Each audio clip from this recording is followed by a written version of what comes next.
प्रणाम आचार्यजी. आता अरवली हिल्साचा निर्णय आहे. यामुळे 90% डोंगर खाणकामासाठी खुले होतील. सुप्रीम कोर्ट असे निर्णय का घेत आहे? काय होणार आहे? तर आपण असं ठरवलं की 100 मीटरपेक्षा कमी उंची असेल तर ती पर्वतरांग आहे असं आपण मानणारच नाही.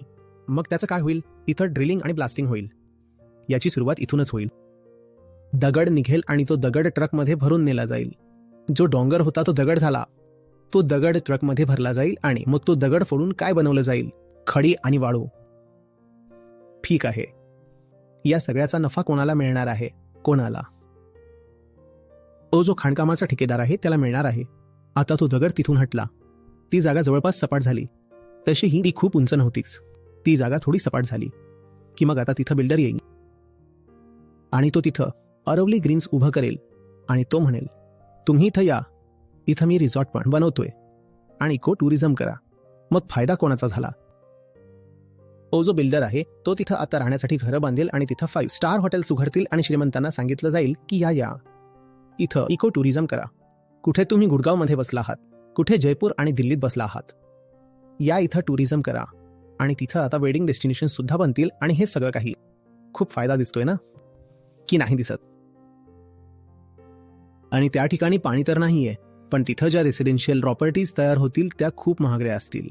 मग तिथं बोअरवेलने आणि टँकरने पाणी पुरवलं जाईल. आता कोणाचा फायदा होतोय? तो जो पाणी पुरवठा करणारा आहे त्याची पण चांदी झाली. आणि श्रीमंतांकडे पैसा खूप आहे आणि दिल्ली इतकी बर्बाद झाली आहे की त्यांना तिथून पळून जायचं आहे. त्यामुळे त्यांना जर कोणीही अगदी छोट्या टेकडीवर जरी बोलावलं की या इथं आम्ही एक नवीन सोसायटी बनवली आहे, नवीन विलास बनवले आहे, त्याला काहीतरी इंटरनॅशनल नाव देऊन टाका आणि सांगा की बघा ही खास प्रकारची डेव्हलपमेंट होत आहे. दगड कापला गेला आहे आणि एकदम रुंद साफ रस्ते बनवले आहेत. मग लोक तिथं पोचतील. सगळ्यांचा नफा चालू आहे. नुकसान कोणाचं होणार आहे? सामान्य माणसाचं. नुकसान कोणाचं होणार आहे? झाडाझुडपांचं, प्राण्यांचं. नुकसान कोणाचं होणार आहे? एकदम जे गरीब लोक आहेत त्यांचं.